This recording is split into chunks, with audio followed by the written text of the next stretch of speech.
Olá pessoal, estamos aqui a convite da Elaine, do seu grupo, e nesse primeiro momento eu quero agradecer pelo convite e fico muito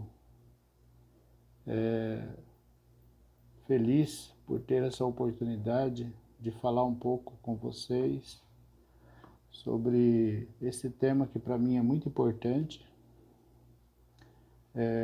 no sentido mesmo de me colocar como apoio a essas pessoas que sofrem de forma profunda ao ponto de abrir mão da sua própria condição de vida para, de alguma forma, lidar com o sofrimento e a angústia profunda da alma. Falar sobre o suicídio e na perspectiva humanista, que para mim é o que faz sentido, o meu jeito de ser, de olhar o mundo. Então eu fico muito à vontade para falar desse assunto.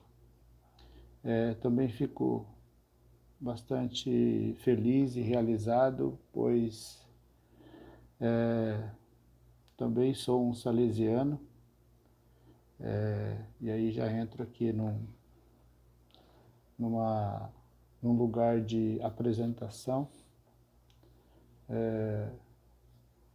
Me formei também no Unisal, na turma de 2013, então me formei em 2017, então tenho aí, fazendo aí 3 anos de formado, então ainda me sinto ainda um psicólogo ainda nas fraldas, mas com um desejo enorme de me desenvolver cada vez mais e ir me tornando, né, uma pessoa cada vez mais pronta.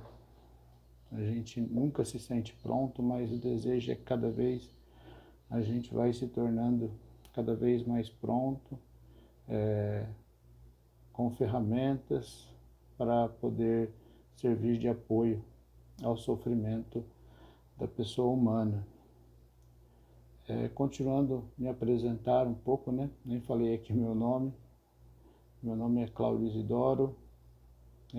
Como disse, sou salesiano, me formei aí também no Unisal, no Maria Auxiliadora, e em 2013 iniciei essa jornada e estava aí possivelmente traçando os mesmos passos que vocês. Quando eu me predispus a buscar a formação de psicologia, e até aqui quero parabenizar vocês por escolher essa profissão tão linda e tão importante, né? Sempre foi, mas me parece que nos dias de hoje nós temos aí uma perspectiva que nós precisamos cada vez mais de profissionais capacitados e com sensibilidade para poder escutar pessoas em sofrimento. Então, quando eu escolhi a graduação de psicologia, eu não tinha em mente a clínica. Na verdade, não passava na minha cabeça a clinicar, né? E, por incrível que pareça, né, 3 anos depois de me formar, estou aqui gravando esse vídeo num consultório, no meu consultório, agora logo de manhãzinha, pois daqui a pouco tenho uma agenda bem intensa de atendimento. Mas a minha perspectiva na formação, na graduação, sempre foi para o social, para a psicologia social. Eu queria contribuir nas ONGs e instituições, de alguma forma facilitar aí a abertura de um olhar mais crítico da sociedade e para facilitar o caminho de pessoas vulneráveis socialmente. Mas é interessante que, quando eu comecei a graduação, havia dentro de mim um turbilhão e o desejo de aproveitar a graduação o máximo que eu pudesse para sair da graduação bem, bem fundamentado e na medida do possível, preparado para essa jornada profissional. E assim foi. Desde o primeiro ano, me coloquei à disposição totalmente para aproveitar cada oportunidade que surgia para que eu pudesse ter mais conteúdo.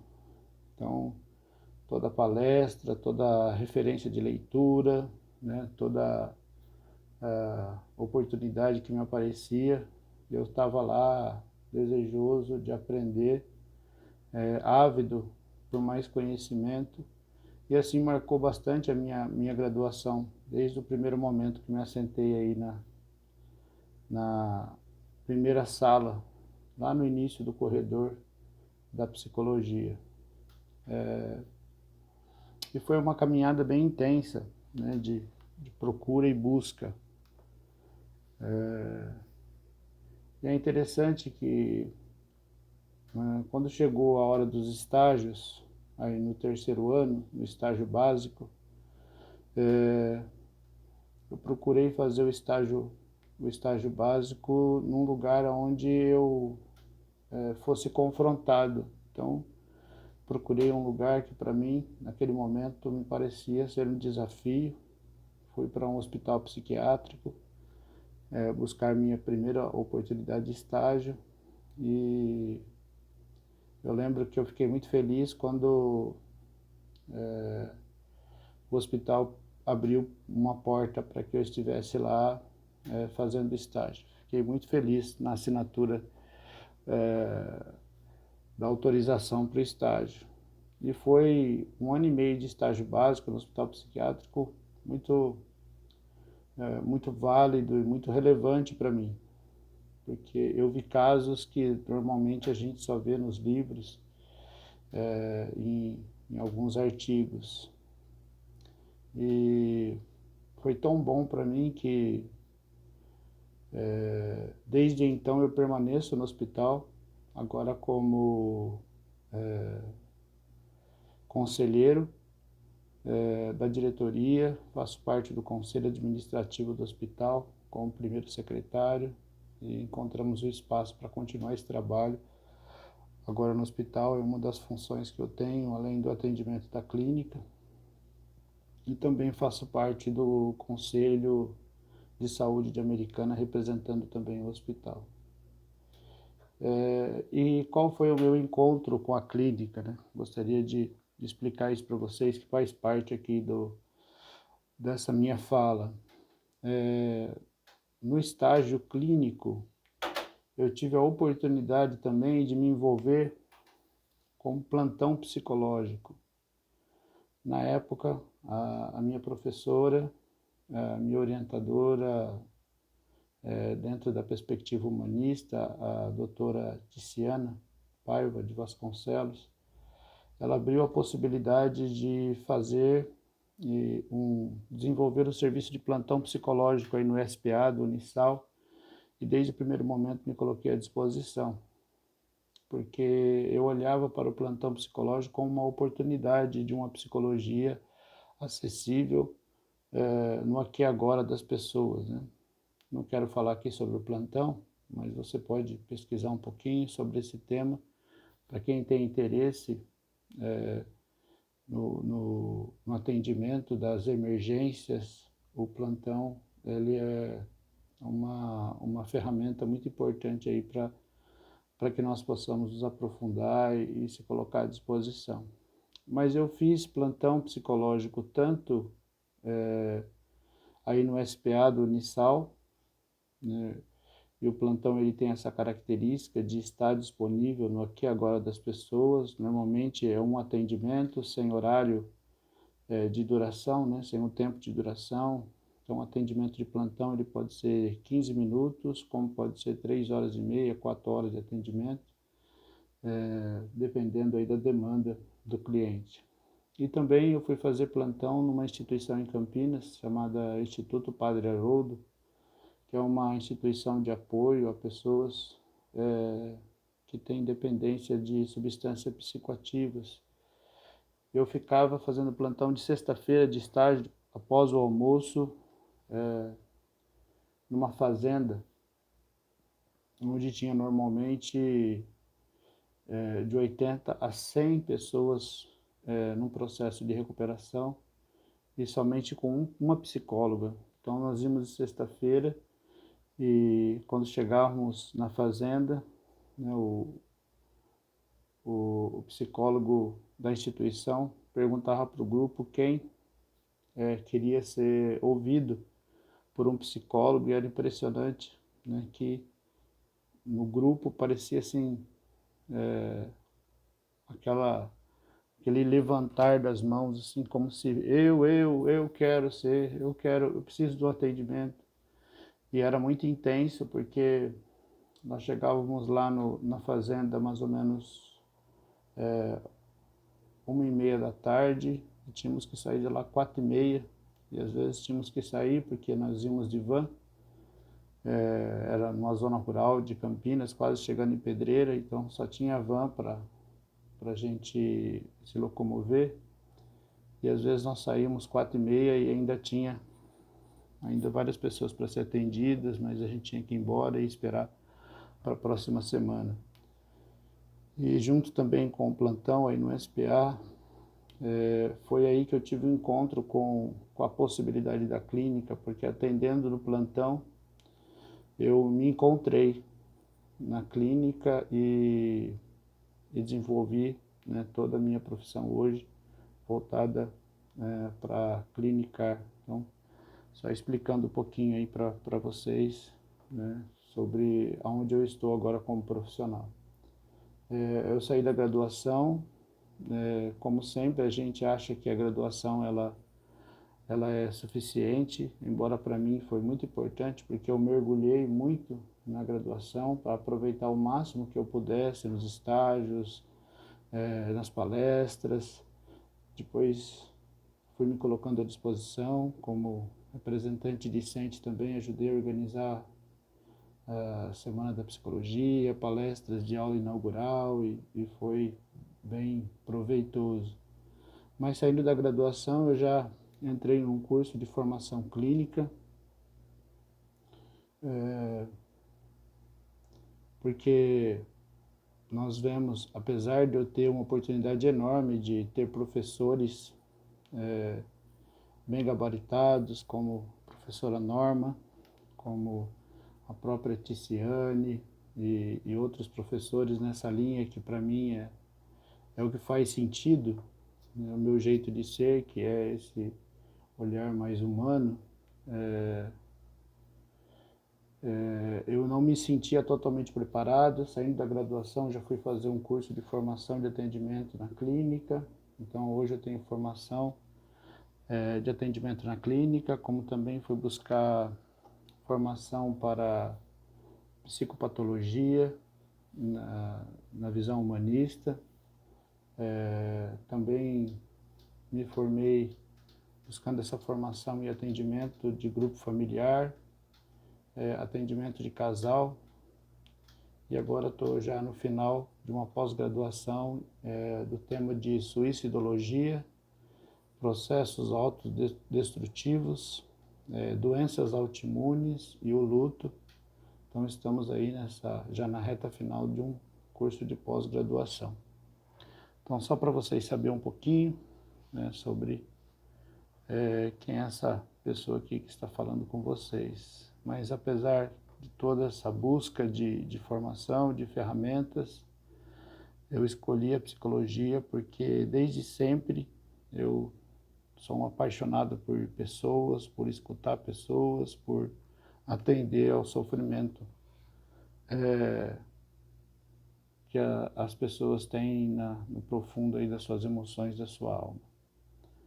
Depois de me apresentar aqui, eu queria, antes de falar do tema em si, né, que é o suicídio na perspectiva humanista, eu quero antes colocar aqui quatro pontos importantes para chegar onde a gente precisa chegar, que seria o manejo clínico, né, com o paciente com ideação suicida na abordagem que eu escolhi, que é a ACP, abordagem centrada na pessoa, que foi toda construída aí, principalmente do Carl Rogers, que para mim é uma inspiração. Tenho me dedicado bastante ao estudo, né, da sua trajetória, desde o início, né, quando ele começou no atendimento de crianças, ainda não com todo esse olhar da abordagem centrada da pessoa, da contemporaneidade. Eu sei que tudo isso ainda está sendo transformado, mas Carl Rogers, ele é o grande expoente aí da ACP e vale a pena a gente estudar, né, sobre a vida e sobre a literatura e toda a obra que esse homem deixou para o estudo clínico. Então, antes de chegar nesse manejo clínico que eu faço aqui diariamente aqui no consultório, é necessário que a gente fale de outros 3 pontos, né, que eu marquei aqui. O primeiro é qual a visão do homem, né, que a perspectiva humanista tem. O segundo é qual a visão do sofrimento humano na perspectiva humanista. E também como nós, né, humanistas e principalmente ACPistas aqui da centrada da pessoa, dessa abordagem, nós temos e significamos aí o suicídio e a ideação suicídio. Bom, primeiro, né, qual a visão de homem que nós temos dentro da visão humanista? Então, nós temos aí, dentro da perspectiva existencial, né, pegamos essa vertente, vocês estão estudando aí, sabe que o humanismo surgiu, né, de um pensamento que a psicologia tradicional da época, principalmente no pós-guerra, não dava conta, né? Não vou conseguir ser profundo aqui, né? Porque a gente não tem tempo para isso, mas só dando uma pincelada. E aí a psicologia humanista, ela segue aí com uma grande opção, né? Como essa terceira via, essa grande força que surge, tendo esse olhar de que a psicologia tradicional da época, que seria a psicanálise e o behaviorismo comportamental, não estava dando conta das pessoas que naquele momento desejavam sobretudo a liberdade e infelizmente essa psicologia mais tradicional não atendia aos anseios. Então começa aí a surgir como uma grande força, né, a psicologia humanista. Então, qual que é a nossa visão do homem? A nossa visão do homem é que o homem é um ser em construção, é um ser no mundo, é um ser em relação, e isso significa que o homem, ele é um ser em relação com ele mesmo, ele é um ser em relação com a sociedade, com o outro, e o homem é um ser em relação com o mundo. E essa é uma visão que faz com que o pensamento e o olhar para o homem não seja um olhar onde o homem se encaixa dentro de um padrão de pensamento, que o homem se encaixa aí dentro de um lugar mais técnico, né, onde nós temos uma receita ou uma espécie de padrão onde nós vamos encaixando esse homem. Pelo contrário, o homem é muito maior que isso, né, porque o homem, além de ter uma relação de liberdade com ele mesmo, então a existência, ela precede a essência. Então o homem está em busca, o homem é um ser em construção, o homem é um ser em atualização. Então não é uma pessoa, o homem não é alguém que pode ser encaixado dentro de um conjunto de técnicas ou de um padrão, né? Pelo contrário, o homem é muito maior que isso, então não cabe dentro da perspectiva humanista, essa redução, né? Esse olhar reducionista para o homem. Pelo contrário, para entendermos e compreendermos o homem, nós temos que tirar esse homem dessa ideia reducionista e colocar o homem dentro daquilo que realmente ele é, né?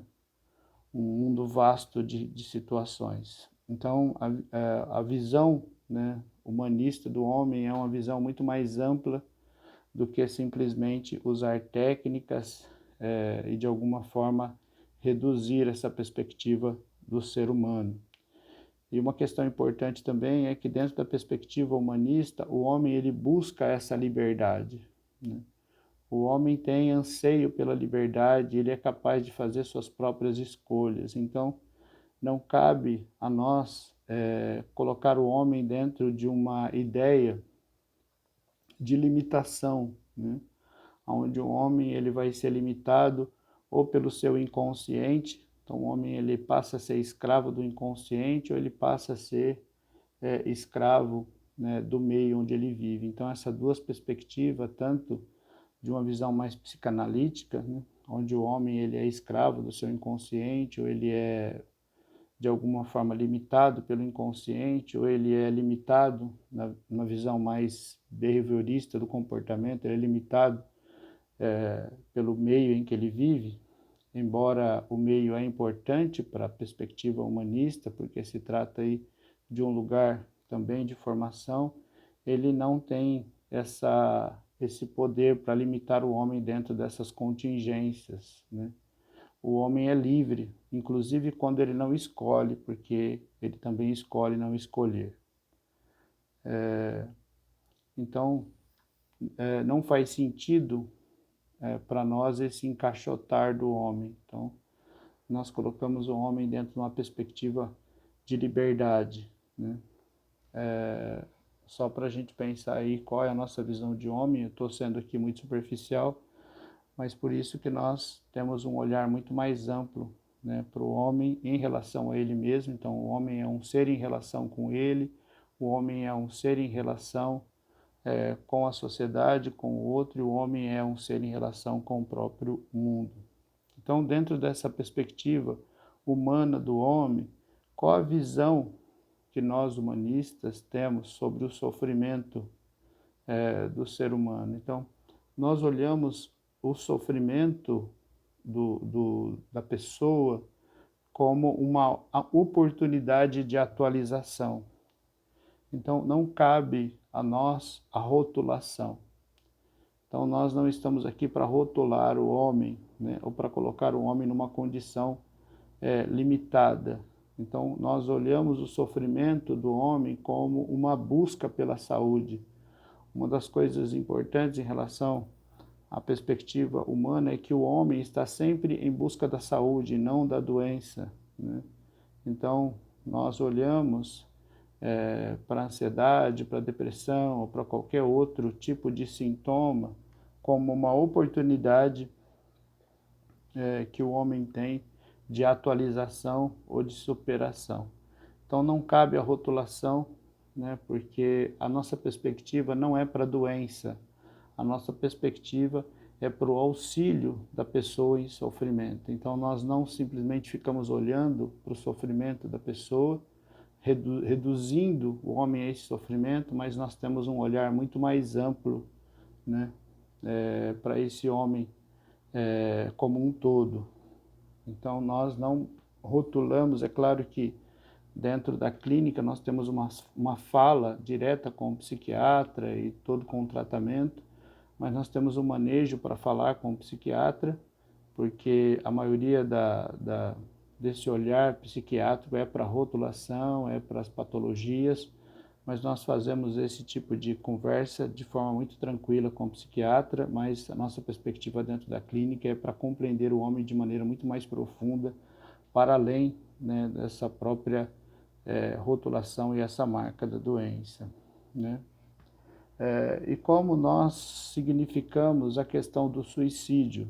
Eu acho importante isso, porque uma das questões que eu tinha na graduação é que no SPA, quando a gente ia atender a clínica, alguns tipos de demanda não era possível ser atendida dentro do SPA. E uma delas era se o cliente tinha algum tipo de ideação suicida. Então, nós não temos muito acesso à prática do atendimento do suicídio dentro da clínica.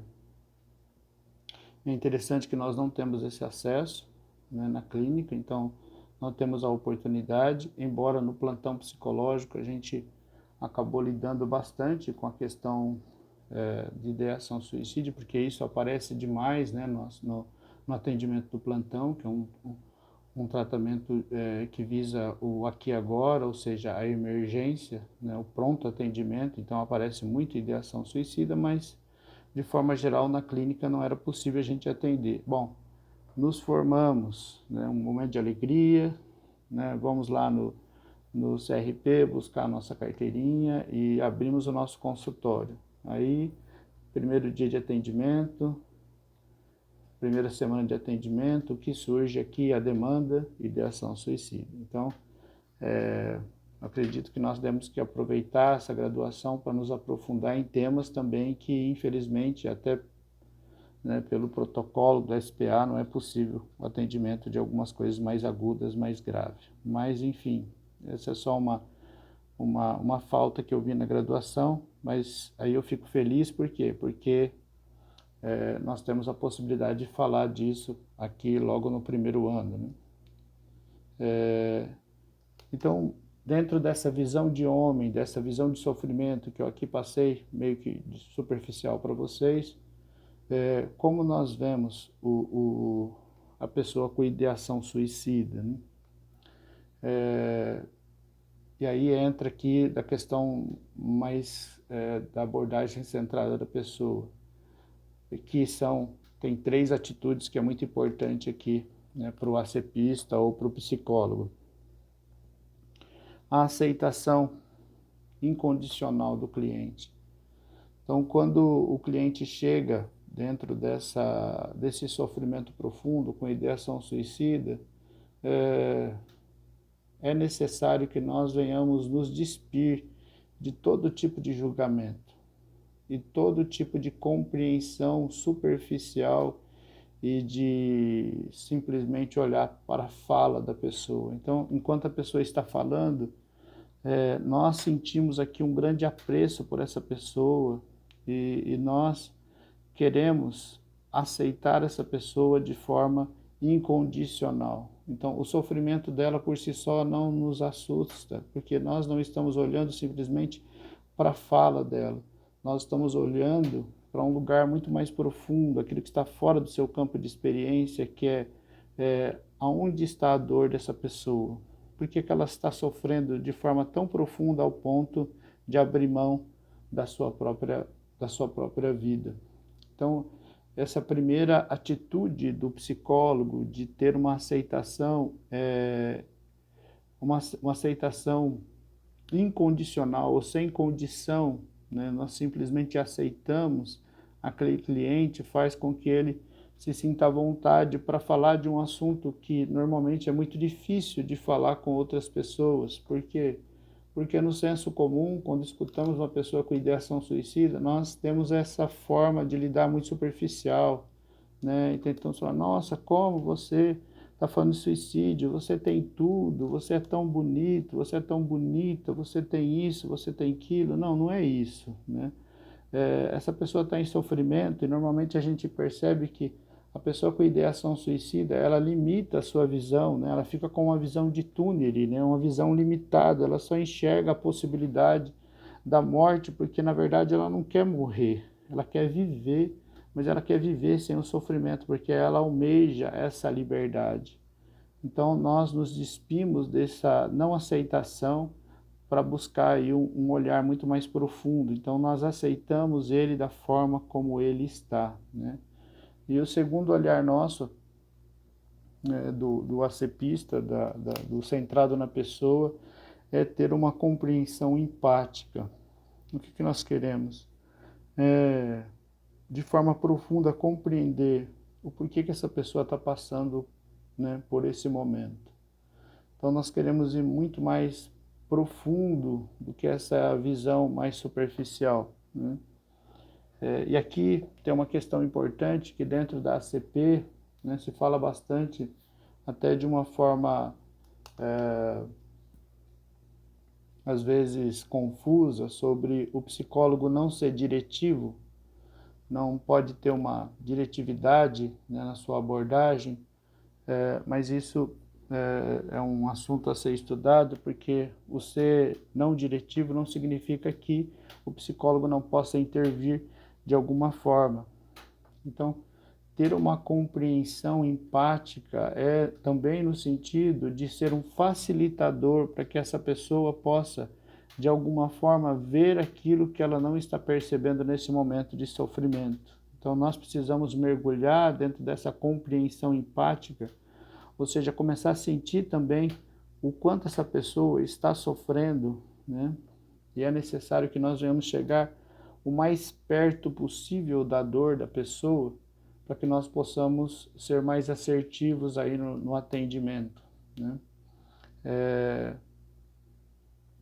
Então, ter essa compreensão empática faz com que nós possamos compreender de forma mais profunda o porquê que ela está passando, sem julgamento, compreendendo esse momento de sofrimento dela.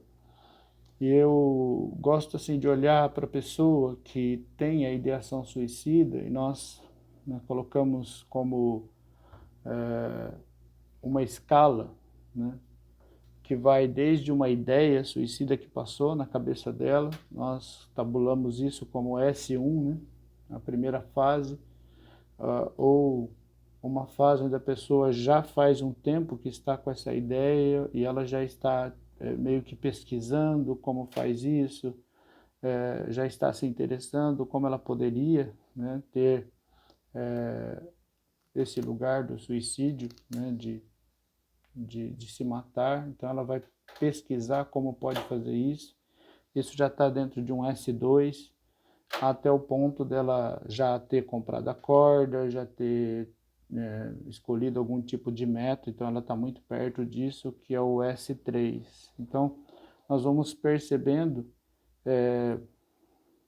que fase que ela está, né? E normalmente quando ela começa a falar sobre isso, nós também temos aí uma forma de buscar também uma rede de apoio, né, para que essa pessoa seja resguardada. Mas essa atitude de uma compreensão empática é muito importante, que não haja julgamento, porque nós não estamos aqui para julgar o cliente, pelo contrário, se colocar como um apoiador, né? Colocar aqui como facilitador para que essa pessoa possa ressignificar esse sofrimento. E a terceira atitude, que é muito importante para nós profissionais, é o quanto nós estamos congruentes em nós mesmos, né? O quanto nós temos flexibilidade para lidar com o sofrimento da pessoa, porque se trata de um lugar na clínica muito intenso, né?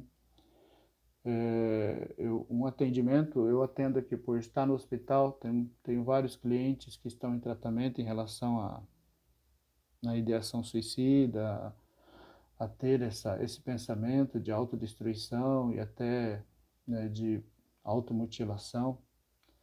É interessante, eu estava atendendo um cliente, até ele está em tratamento hoje, está bem mais estável, mas no final do atendimento, ele abre a bolsa dele e fala: "Ó, gostaria de entregar isso para você, né, após o atendimento, porque eu ia sair do atendimento e ia cortar os meus pulsos." E ele tira dentro da bolsa dele uma navalha e entrega para mim aqui no consultório. E como é para nós profissionais, né, estar presente numa situação tão intensa como essa. Então, tem que haver dentro de nós uma congruência, nós temos que estar bem, nós precisamos aprender também a fazer esse autoacolhimento e cuidar de nós mesmos. Então, assim, é necessário que nós tenhamos uma orientação, é necessário que nós tenhamos também um processo de cuidado, de ter o nosso momento, né? Ter também o nosso momento de psicoterapia, para que nós possamos também estar bem por acolhimento de pessoas que sofrem, né? Dentro desse lugar muito mais grave, né? Muito mais profundo, que é quando chega a esse lugar de decisão de se matar, né? E dentre outras questões, né? Eu falo aqui que o suicídio, ele é uma decisão definitiva para uma questão pontual.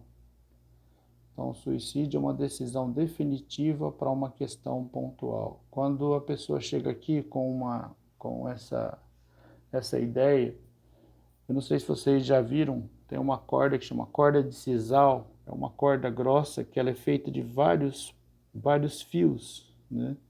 Então, normalmente na vida esses fiozinhos eles vão sendo cortados e a pessoa ela chega aqui no consultório às vezes por um fio, né? E qual que é a nossa missão aqui quanto profissionais? É ir ligando, né? Que ela possa sair desse atendimento com um fiozinho ligado, né? Do outro atendimento com mais um fiozinho, até que ela encontre mais estabilidade para ter, né, essa corda, essa esperança retomada, porque as pessoas perdem a esperança da vida e elas querem aí realmente não viver mais isso. Então nós precisamos ir ligando a esperança dessa pessoa e é necessário nesse momento que nós possamos até de forma muito equilibrada, tendo essas atitudes, ser mais diretivo e ajudar essa pessoa a pensar de forma muito mais ampla. Eu queria até que a gente pudesse ter lugares para perguntas, né? Porque embora o tempo é curto aqui, mas em outra oportunidade, quem sabe, a gente entra ao vivo até para que vocês possam perguntar mais do manejo da clínica e a minha experiência. Mas eu queria encerrar aqui, até falando um pouquinho, gostaria de citar Rogers nesse livro Um Jeito de Ser, do Carl Rogers, e ele fala algo aqui muito importante. Ele fala o seguinte: o que aprendi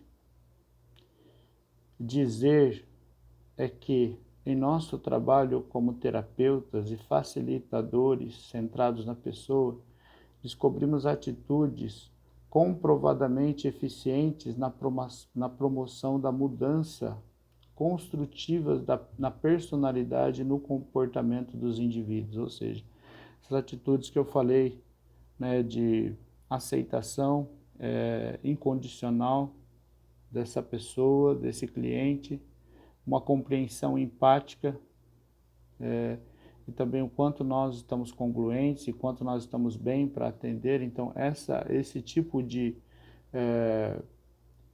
atitudes, elas são comprovadas e são eficazes, né, para a mudança construtiva da personalidade, do comportamento dos indivíduos.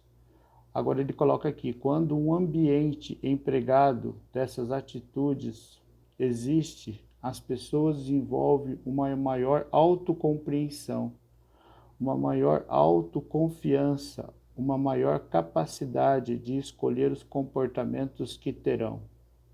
Aprendem de modo mais significativo, são mais livres para ser e para transformar.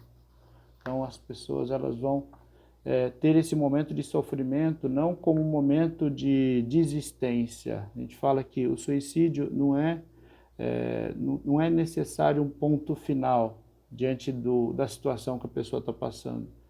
É a possibilidade de um ponto e uma vírgula, onde a pessoa pode, na verdade, superar esse momento e atualizar para um momento muito mais saudável na vida dele. Então essa é a nossa perspectiva do sofrimento. Então, eu queria encerrar aqui falando também qual que é a nossa missão quanto psicoterapeuta dentro dessa visão mais humana, né? E quando fala mais humana, ela não é técnica, né?